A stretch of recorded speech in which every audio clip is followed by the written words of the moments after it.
This is another round of our Hungry for History series. This is sponsored by the City of Savannah's Municipal Archives and Records Management Division. We do this series, we try to do it monthly to bring local history to both our employees and our citizens and share different stories about the community. I'm Luciana Spraker. I'm the director of the Records and Archives Division, and I'm really excited to share William Preston's story with you. This is sort of a topic that's special to me, and I think Preston's architectural designs in Savannah are some of my favorites, some of the most special that we have. So William Gibbons Preston was a very prolific Boston architect, and he fulfilled over 20 commissions in Savannah, beginning with the design of George Baldwin's house starting in 1885. Over the next decade, Preston's work, conducted from his Boston office, included Savannah's most important commercial and public buildings of the period, as well as numerous residences and remodeling commissions for Savannah's wealthy and influential. Preston can be credited with introducing the Richardsonian Romanesque architectural style to Savannah, and his work provides an additional layer to the unique tapestry of Savannah's architectural landscape. On this map here of Savannah, I don't know if my pointer's working. Does not appear to be, but you can see I've sort of charted most of his work in Savannah. So you can see a lot of it is clustered around the Bull Street corridor, which is our primary, most important boulevard in downtown Savannah. William Preston was born in Boston in 1842. He was the eldest son of Jonathan Preston and his second wife, Emily Webb. In a career spanning over 50 years, Jonathan was considered one of the most accomplished builders in Boston. He began his career as an apprentice to a mason for 7 years before he started his own business as a mason and builder in the 1820s. By 1830, he was working as an architect in the sense that he was drawing proposals for clients and then undertaking all aspects of their construction. By 1850, Jonathan had assumed the title of, quote, architect and builder, though his practice probably didn't considerably change with that title. When William was 17 years old, he enrolled in the Lawrence Scientific School in Cambridge as a chemistry student. Lawrence was part of Harvard, and prior to the founding of the Massachusetts Institute of Technology, or MIT, School of Architecture, many future architects attended Lawrence. In 1860, after just 1 year, William left Lawrence and went to join and I'll probably mispronounce this, the Atelier du Yard in Paris, where he studied architecture for 1 year under the brothers Lucien and Ludovic Douillard. Several accounts list Preston as attending the École des Beaux-Arts. There's a couple chairs up here at the table. As attending the École des Beaux-Arts, though no evidence has been found that he actually enrolled. His presence, though, at a French atelier would supply him with much of the foundation of an École des Beaux-Arts education. The atelier was an architectural studio where students could learn the principles of design from a master architect, collaborate with other students, and prepare for the École des Beaux-Arts entrance exams. Here, the emphasis was placed on architecture as a fine art, as opposed to merely erecting buildings. Preston's architectural training was greatly enhanced by his participation in the atelier system and his access to more architectural books, drawings, and models than those available for study at home. And here you can see the Tremont House, which was actually designed by Isaiah Rogers, but Jonathan Preston adopted this for his Mount Washington Hotel, a United States hotel. While William was studying in Paris, Jonathan was back home actively pursuing commission for MIT's Rogers Building, and he submitted drawings that William completed in Paris. Preston's winning design, seen on the left, reflected the classical styles he studied in Paris, including the pedimented portico and Corinthian columns. William returned to Boston in 1861 to complete this commission, and the father and son teams started their long partnership. In 1863, MIT sent William back to Europe on a 6-month trip to study and visit schools in Germany, France, and England, examining their structures and internal systems to be used towards the design of their school. This gave Preston a second opportunity to travel, an important part of any architect's training. So there you can see the finished MIT Rogers building. The Museum of Natural History was designed after the Rogers Building, but actually completed before it. And though designed separately, the two buildings work so well together, they have been considered a pair, displaying displaying harmony and regularity necessary in civic architecture. And here you can see, and my pointer's not working, there it is. This is the Rogers Building, and there's the Natural History Building. When MIT's campus was still there, they served as a model for architecture students studying classical style in the correct Corinthian order. The Rogers Building and the Natural History Museum were the beginning of the father-son team as well as William's professional career. Both commissions in the newly filled Back Bay District were received due to Jonathan's connections with the building committees. During the active 15 years of the Prestons' partnership, the majority of the firm's commissions would come from Jonathan's connections and contacts. Their work would be characterized by Jonathan's role as contact builder and real estate speculator, and William's role as principal designer. Though Preston was prolific in Boston, his designs were not revolutionary. Rather, his importance in that city lies in his participation in the emerging profession of architect. Preston was an active member of the architectural community from the beginning of his career until his death. His partnership with his father characterized the changing field of building and the new importance and respect placed on architects. With the establishment of schools like MIT and the growing distinction between the role of the contractor and the role of the architect, it became clear that one could not be an architect without specialized training in architectural styles and principles. William was a charter member of the Boston Society of Architects, which worked diligently with the MIT School of Architecture to promote higher professional standards for architects while promoting their role to the public as a vital part of the building process. In 1876, the American Architect and Building News began publishing weekly in Boston. The journal was an important part of Boston's architectural community, but was also distributed nationwide. Preston was featured continually with 26 illustrations published between 1880 and 1900. The Boston Public Library holds the Preston Collection, one of the most complete sets of architectural drawings preserved from the 19th century, with more than 10,000 drawings, encompassing more than 600 civic, commercial, and residential projects. Preston was not only an architect, but an artist, illustrator, stained glass designer, and furniture designer. He was a member of the Boston Art Club, exhibiting there in 1875 and 1898, a member of the White Mountain Artists, a group of artists who painted the White Mountains of New Hampshire. Preston's illustrations of the White Mountains were published in the Pemigewasset Perambulators, a humorous book with a humorous name, a humorous book to commemorate a visit made to the White Mountains in 1866. He's also considered an early historic preservationist, influential in the successful 1896 effort to prevent the Massachusetts state legislature from demolishing Boston's historic 1798 State House designed by Charles Bulfinch, which you see at the bottom. Preston is not remembered as a significant architect in Boston because he's not considered as talented as others around him at the time. However, he was prolific, active from age 19 until his death. He was known as skilled and competent, sometimes more valuable traits than talented.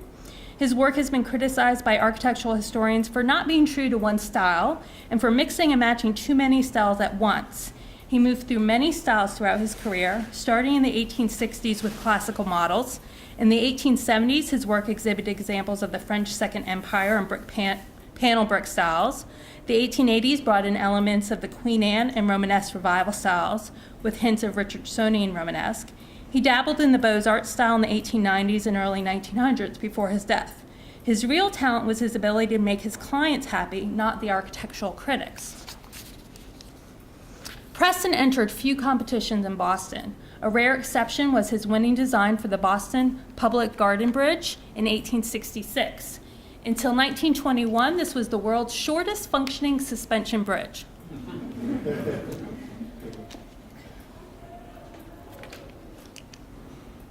Preston designed the Coliseum for the World's Peace Jubilee and International Musical Festival of 1872. Held in the Back Bay, the festival lasted 18 days and honored the ending of the Franco-Prussian War. Preston's temporary structure seated 100,000 and cost $500,000. It's hard to believe that you would do this temporarily. There were performances by many famous musicians, including a concert led by Johann Strauss and one featuring the Fisk University Jubilee Singers. And I think that's a great photograph there on the bottom. This 1879 drawing by Preston that he titled Bungalow Monument Beach was published in the March 1890 edition of the American Architect and Building News. With this, it is believed that Preston was the first American architect to use the term bungalow. And I don't know about some of you architect people, but that really impressed me. The word has its roots in the Indian province of Bengal, where the native dwelling and the geographic area both had the same root word, Bangla or Bangala. There, the 18th century one-story huts with thatched roofs were adapted by the British, who used them for summer retreats. Preston probably borrowed this terminology to represent his resort residence. So, bungalow, perhaps Preston introduced to the United States, that terminology. Jonathan officially retired in 1875, but he continued to play a role in Williams' career and was instrumental in helping secure the firm's commission of Mechanics Hall, which served many purposes, including the display of crafts, housing fairs, and as a meeting place and auditorium. Preston addressed the immense structure by breaking up the facade to create the illusion of a streetscape, utilizing all the architectural styles he had learned during his career up until that point.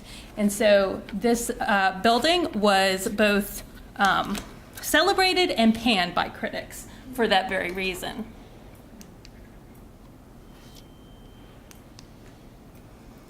Preston was likely influenced by the Museum of Fine Arts, the first American public building to be largely ornamented with architectural terracotta, as well as H.H. Richardson's Trinity Church, the first use of American-made terracotta. The 1876 Centennial Exposition in Philadelphia helped promote terracotta as an art material for sculptural work. Terracotta was also lightweight, could be mass-produced, and following Boston's fire of 1872, considered practical for fireproofing. Soon, new companies were popping up, including the Boston Terracotta Company and the Perth Amboy Terracotta Company.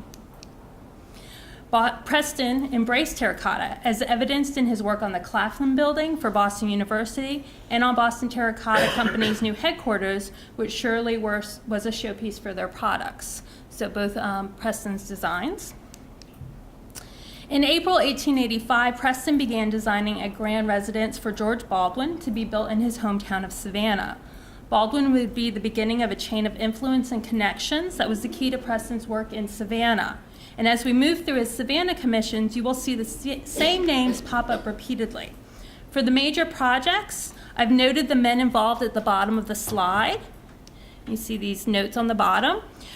For the men, I've noted the projects and organizations they were connected to. And I've done that so you can see how interconnected the Savannah story is for Preston.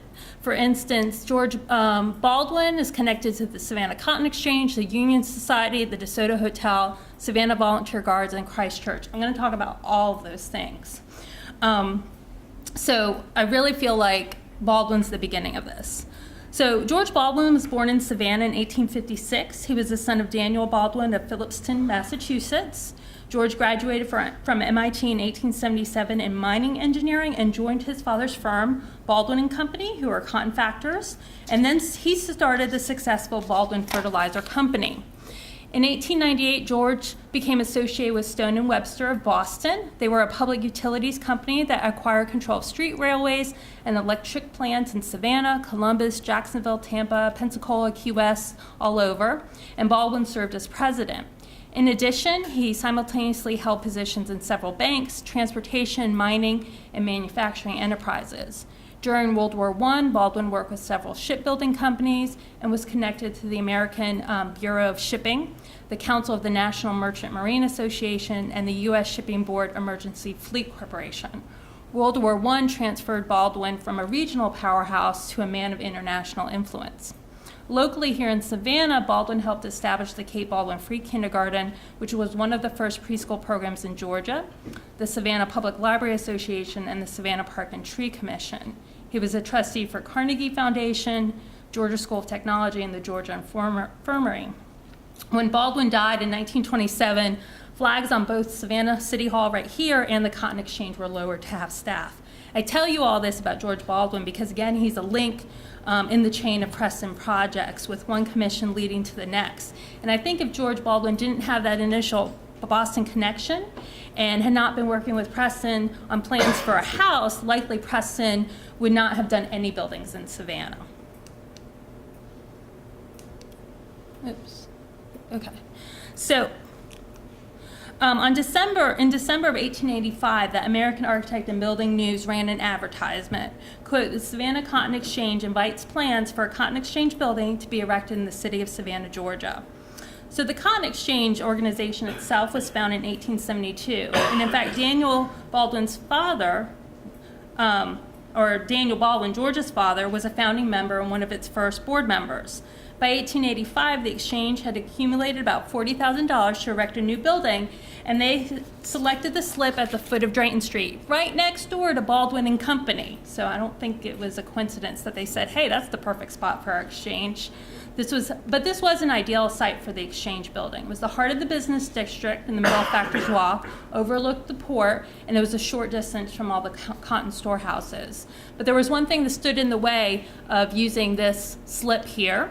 They had to get permission from both the city and the state to erect a building over a public right-of-way. But that's not a big deal for these men of power, so they lobbied, and in October 1885, the governor approved a bill authorizing the city to permit the exchange to arch or bridge the slip. In November of 1885, City Council did pass an ordinance authorizing the erection of the building as long as it didn't interfere with the public use of the slip. So that's why you can actually go underneath the Cotton Exchange. This is an early example of air rights in Georgia, and it may be the only building in our city entirely erected over a public thoroughfare. In response to that ad in the magazine, 16 proposals were received from 11 architects, all under assumed names.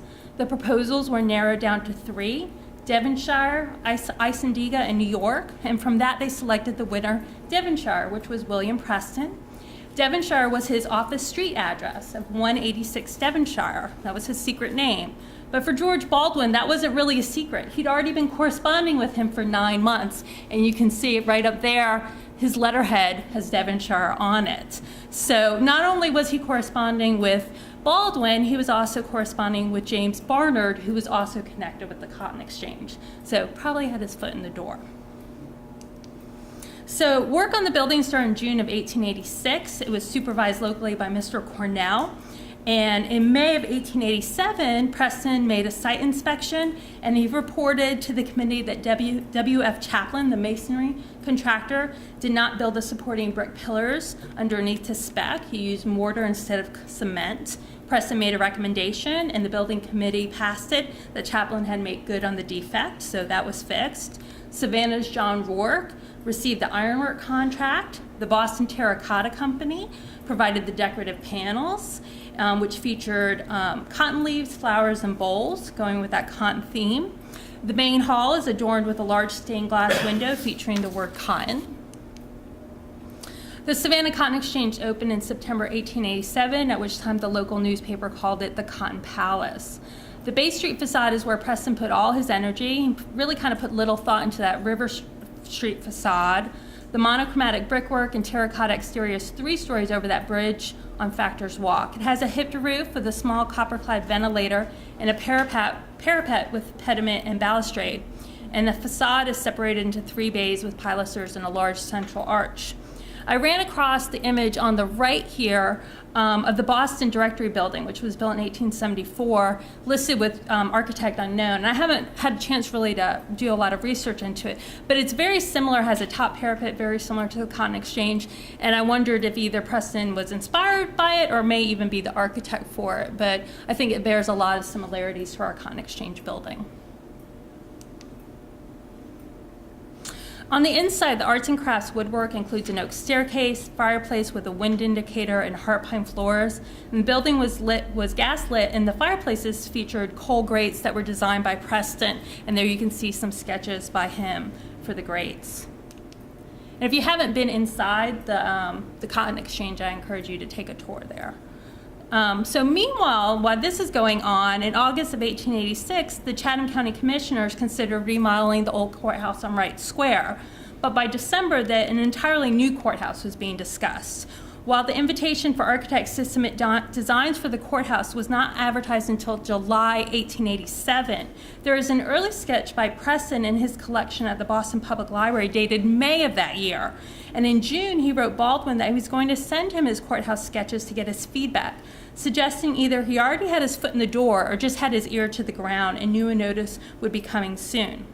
Preston again wrote Baldwin in September asking if he had any news about the courthouse. Preston did get the commission, but his final design wasn't adopted until 1889, and when it was, he used Henry Urban to act as his superintendent. Preston brought down Henry Urban from Boston to supervise the DeSoto Hotel project, which we'll talk about, which actually started construction before the courthouse did. I feel like I'm on a delay here with this. There we go. The courthouse building is distinctly different than Preston's other buildings in Savannah and takes on a Richardsonian Romanesque quality with the heavy arched entrance and rusticated Georgia granite stonework at the base. When the design was adopted by the building committee, the Morning News described it as, quote, a very handsome structure, somewhat of the Moresque style of architecture, substantial and ornamental. It deviated from the heavier use of red brick, using a buff brick uncommon in Savannah at the time, trimmed with Ohio sandstone. The Morning News reported that it was only the second building in Savannah made of buff brick. Decorative details included a terracotta panel above the bolstred entrance, illuminated clock dials, a tile roof, a wrought iron weather vane, and stained glass windows featuring purple glass. Now, normally I would say some architectural historians, but he's right here, Mr. Robin Williams, point to the tower as an excellent example of Preston's creativity and confidence, with a slightly tapered form and stylized clock, anticipating design trends to come in Europe of the Vienna Secession and Art Nouveau periods. So thank you for that observation. In January 1887, the Union Society appointed a committee to employ an architect to prepare the Whitfield, named in honor of Reverend George Whitfield. They secured the services of Preston to design a 3-story brick building for the site on Whitaker Street, and the building was finished by W.F. Chaplin again, the contractor, in 1889 and cost around $30,000. In these photographs, you can see Preston was pulling from his experience with the panel brick style. And at first glance, you'll think this might be a rather plain building, but if you look up close, it has very detailed brickwork along the cornice and the belt lines. So you can see this work here. And unfortunately, we don't have this building anymore, and I wish we did. It had a lot of detail along the edges too. In the title slides, I also want to point out when the information was available, I included the project number and the number of drawings that are available in the Boston Public Library collection, so you could see how extensive a project might be. So for instance, this one has 25 drawings. Some of the other projects will have many more drawings in the collection. Okay. So the DeSoto. So for several years prior to this, there had been a movement in Savannah to secure a large modern hotel with which to lure northern visitors.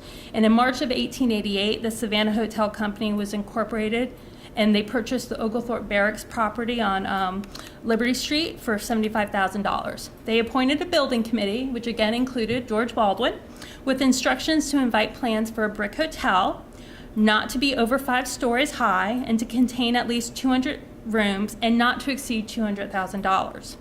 In May of 1888, Preston wrote Baldwin that he was pleased to hear he was on the hotel committee, but regretted they were advertising for plans, as he hoped, quote, he might have been personally consulted, but perhaps conflicting interests made it necessary. So he kind of just hoped he'd just get it. Just 4 days later, Preston wrote again that he was sorry they decided to have a competition, as he was very busy. In May, he wrote Baldwin that Mr. Barnard was in Boston and, quote, seems very desirous I should make competition plans for a hotel, a thing I very rarely do. But by June, he wrote he was at work on a proposal and hoped Baldwin would advocate for his labors. And in July, Preston asked Baldwin to be 2 men on the hotel board. Don't let the wild men behave badly. So he was really relying very heavily on Baldwin to advocate for him. And without urging of Baldwin and Barnard may not have even entered the competition for the DeSoto. And it's a good thing he did, because the Morning News soon announced that William Preston had been engaged as an architect. The hotel was then, at that point, planned to be 250 rooms and was going to cost around $250,000. So things are creeping up.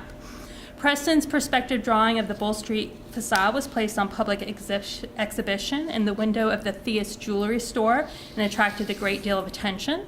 The first brick of the foundation was laid on January 1st, 1889. Preston remained with his office in Boston and relied on Henry Urban to be the superintending architect. Construction was pushed hard for the next year, with at times 300 men at work at once. The building, named for the DeSoto for the Spanish explorer at the suggestion of J.H. Estill, officially opened to the public on January 1st, 1890, exactly 1 year to the day after the first foundation brick was laid.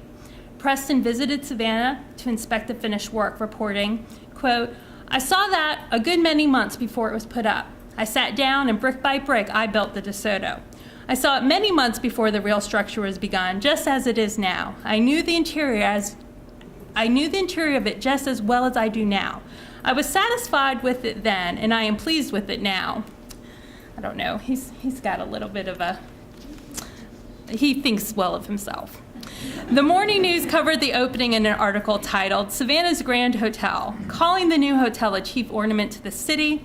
It would be an ornament to any city in the United States. It is the perfection of architectural excellence, the product of architectural genius, and the architect, Mr. W.G. Preston, is fully entitled to that feeling of triumph, which is enjoyed by everyone who strives for success in a great work and wins it. Well, they agreed with him. They thought it was worthy too.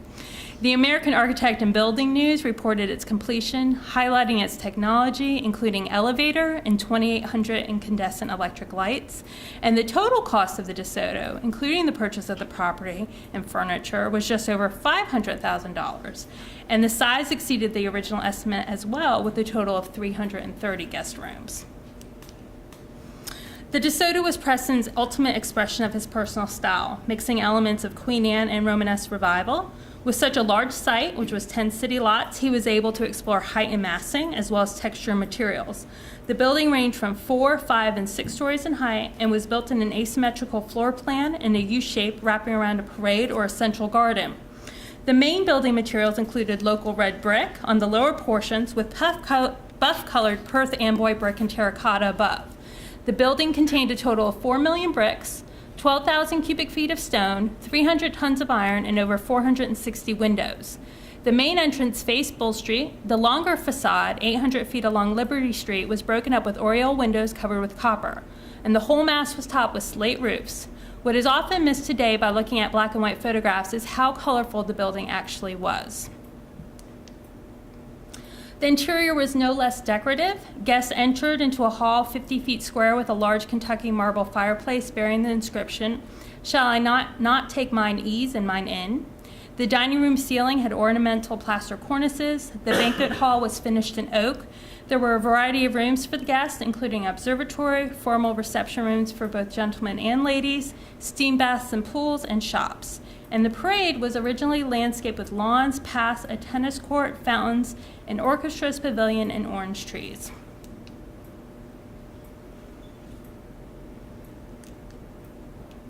The DeSoto Hotel was struck by a fire in 1927, destroying the conical roof over the southwest corner. It was replaced with a flatter version that severely changed the profile of the hotel. And in 1966, the hotel was demolished to make way for the DeSoto Hilton complex, with only small terracotta remnants salvaged for reuse on the new hotel. In April of 1889, a fire started in Daniel Hogan's dry goods store on Broughton Street. The fire quickly spread and destroyed more than 50 buildings. While devastating for the city, it may have been a boon for builders and architects like Preston.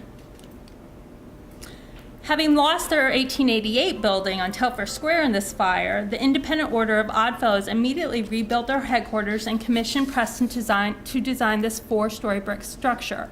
Preston created arcades of paired windows divided by brick pilasters. He used terracotta to depict symbols related to the Oddfellows, including the clasped hands, eye in the sunburst, and chain links. The original Independent Presbyterian Church, or IPC, designed by John Holden Green and completed in 1819, unfortunately was also deemed a complete loss in this fire. The congregation wanted to rebuild the church as it was and hired Preston to create new measured drawings based on a survey of the church's foundation and a few existing photographs. The new church did differ slightly from the original. The new columns are granite rather than brick, and the new steeple is taller and more slender, made possible by using steel and iron rather than wood. These adjustments were considered more fireproof. The IPC rebuilding was completed in 1891, and again, Preston was assisted locally by Henry Urban. Another victim of the fire of 1889 was the Savannah Volunteer Guards Armory, which was on Whitaker Street. The Guards constructed a new armory at the corner of Bull and Charlton Streets, which was completed in 1893 and cost about $205,000. Discussions to rebuild started in 1889 when the Guards appointed a building committee who included who on the committee? But Baldwin. And progress was really slow. Plans and specs weren't completed until early 1892. Construction started and stopped twice as Preston was asked to enlarge the building and add a third story. And it's hard to imagine this building without its third story. The additional height gives it a more imposing structure.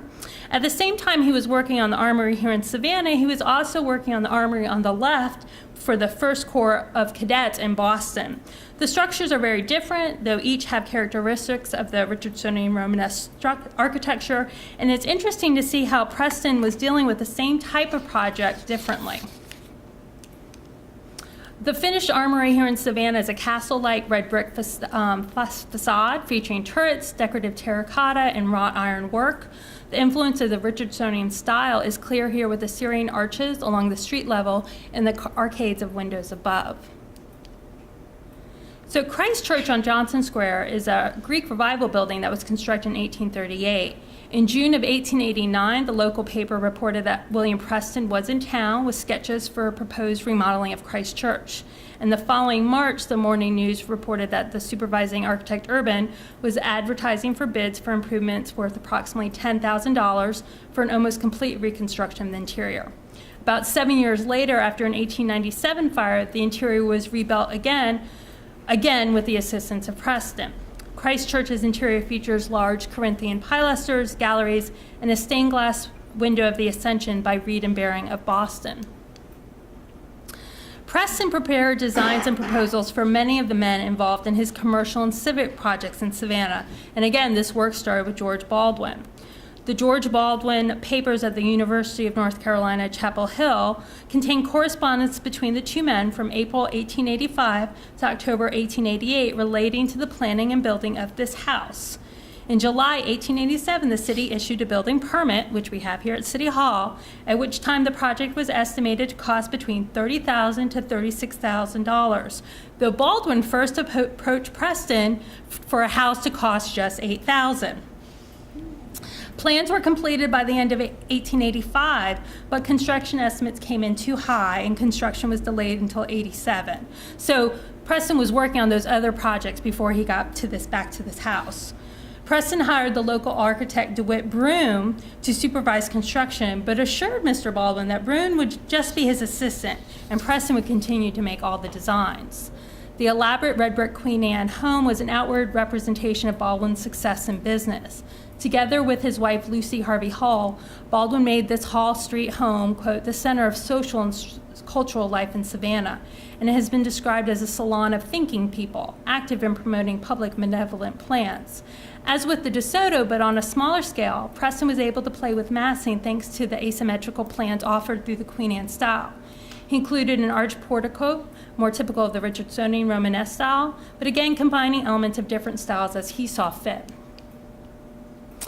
The city's records include 2 permits for this house, one for its original erection, received in October of 1887, and the second to rebuild the front porch in 1908 from Wesley Monumental Church.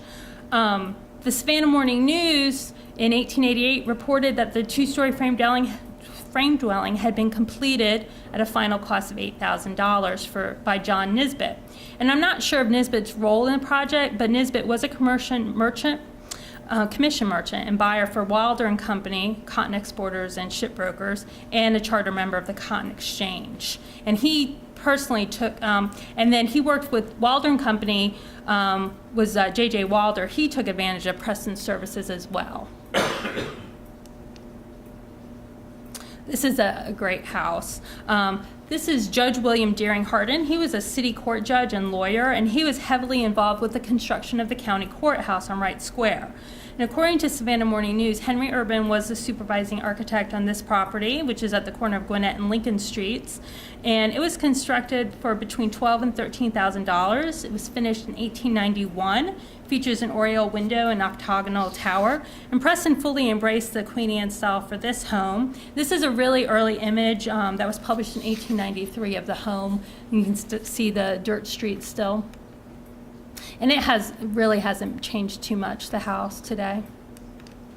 A lot of Preston's residential work was renovations on older homes or proposals for renovations. We know from his project list with the Boston Public Library and accounts in newspapers the clients he was working for, but I needed to do additional work to verify what work was actually completed. So we have drawings for stuff, but we really need to follow up to see if it was done. But I think it's still worthwhile to mention these projects as they show the extension of his Savannah network and the links in the chain of his commissions.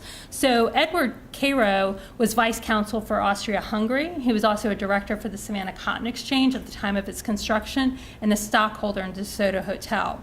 This home on East Hall Street was originally built in 1871, and according to the Boston Public Library inventory, Preston at least made plans for alterations. John Flannery was a prominent cotton factor, commission merchant, and civic leader. As president of the Cotton Exchange and a member of the building committee, he had become acquainted with Preston and commissioned plans for alterations to his 1852 home on the corner of Bull and Taylor Streets overlooking Monterey Square.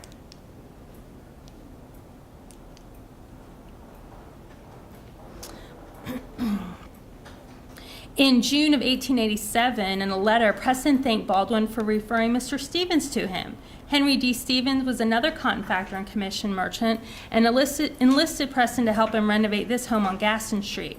Originally built in 1866, Preston changes were completed and valued at $1,500 in the city's improvement book.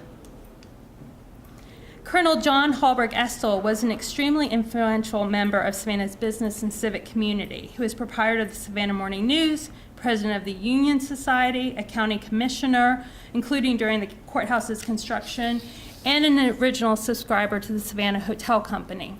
He was the one who named the hotel the DeSoto, and Estel Avenue, was later renamed Victory Drive, was named in his honor.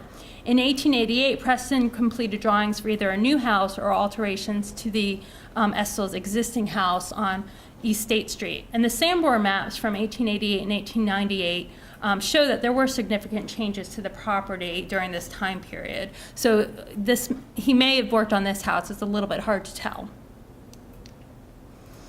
516 Abercorn Street is on the northeast corner of Huntington Street and was built in 1870 for A.L. Hartridge. In 1889, General Alexander Robert Lawton extensively remodeled the home with Preston's assistance. Lawton was a graduate of West Point and Harvard Law School, a Confederate general, city alderman, and president of the Savannah and Augusta Railroad. He served both the State House of Representatives and the State Senate and was the U.S. Minister to Austria-Hungary, appointed by President Cleveland. His wife there, this is just a fun picture, is shown in the gown she wore when she was presented at the court in Vienna. His law firm, Lawton and Cunningham, was in partnership with Henry C. Cunningham.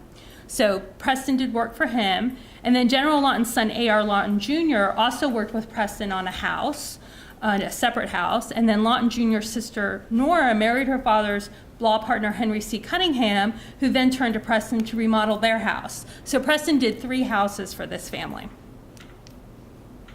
Henry Bloom founded the Germania Savings Bank in 1890, which later became Liberty Bank and Trust Company. He was also involved with Mutual Gas Light Company, Savannah Gas Company, Ocean Steamship Company, and was a city alderman in the 1880s. The Bloom home dates from the 1850s and under William Preston was enlarged in the 1890s with improvements valued at $5,000. Preston's changes include adding on that 2-story oriel window there, adding the belt course and the curved staircase, as well as the addition or the remodeling, which included this interior staircase. on 119 East Charlton Street, which was built for Williams Battery in 1850. Under Preston, interior modifications were completed in the 1880s for Joseph John Wilder, who I mentioned earlier with that first house. Wilder was a cotton broker and commission merchant and was also Russian vice consul for the U.S., another city alderman as well. There are several projects for which I don't have images or detailed information, but again, the connections are important. In 1887, Charles Ellis was an alderman for the city and a cotton factor, director of the Savannah Cotton Exchange. Charles Ellis School is named for him, and at the time of his death was a senior warden at Christ Church, so connected to Christ Church. So he worked on a house for him. Preston apparently wasn't above smaller projects. He designed an ice chest for James Barnard, who he had that early Boston connection with. Barnard was a shipbroker and a commission merchant, and apparently didn't need a whole house because he lived at the DeSoto for quite a while. And so, he still had Preston do work for him as well. Joseph Hull was a leader in the phosphate and fertilizer industry and worked many years with George Baldwin and was a subscriber at the DeSoto Hotel and later purchased the hotel, also a member of Christ Church and Union Society. Spencer Shotter was a naval stores exporter and dealer, and based on what we can see through the Sanborn maps, it looks like Preston did some minor alterations on his house on Madison Square. According to Boston Public Library's collections, Preston also did work on the Harmony Club at the corner of Jones and Bull Street. And then there's different accounts whether the original section of the Henry Street School is G.L. Norman or W.G. Preston. I think most people agree it's a Norman building, but some people, also say it's a Preston building. So I think that needs more research. Their work, has similarities in building materials and architectural styles. So I put a big question mark next to that.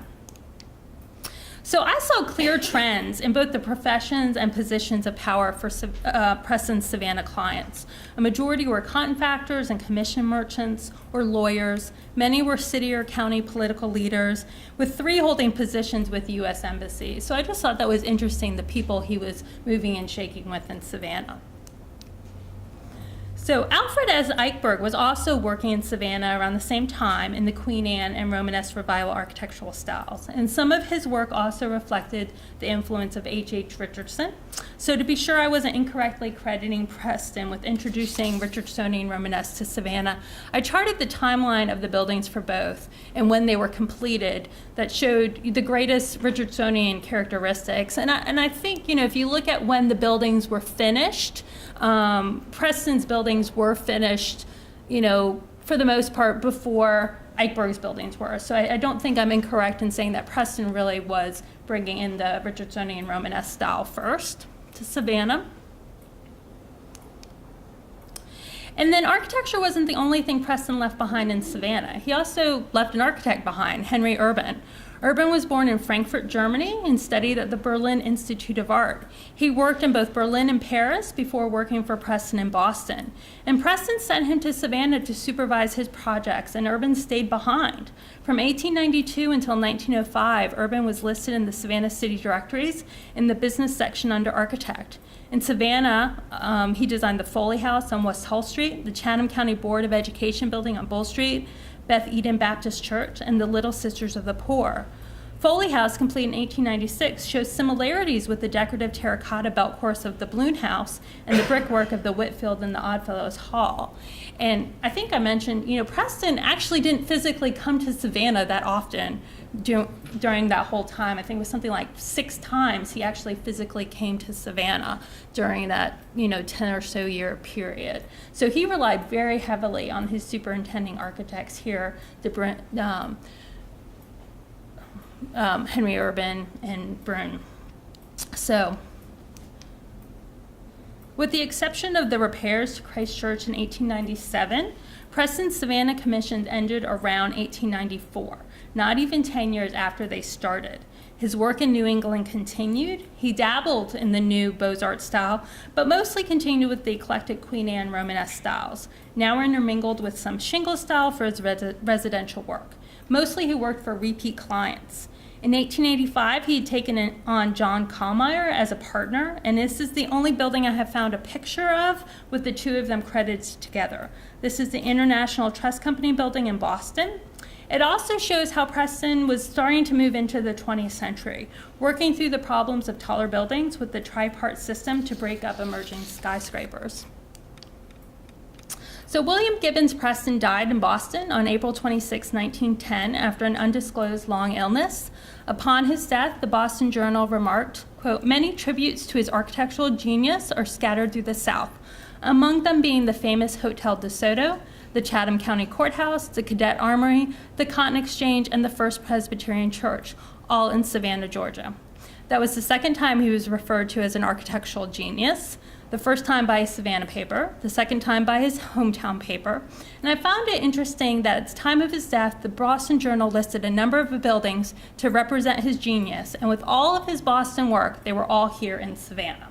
So I think we in Savannah are very fortunate that Preston met the right people, made the right connections at the right time, so that his genius, while overshadowed in Boston by people like Richardson, could flourish here in Savannah and be appreciated, even if just for a brief amount of time. So, thank you.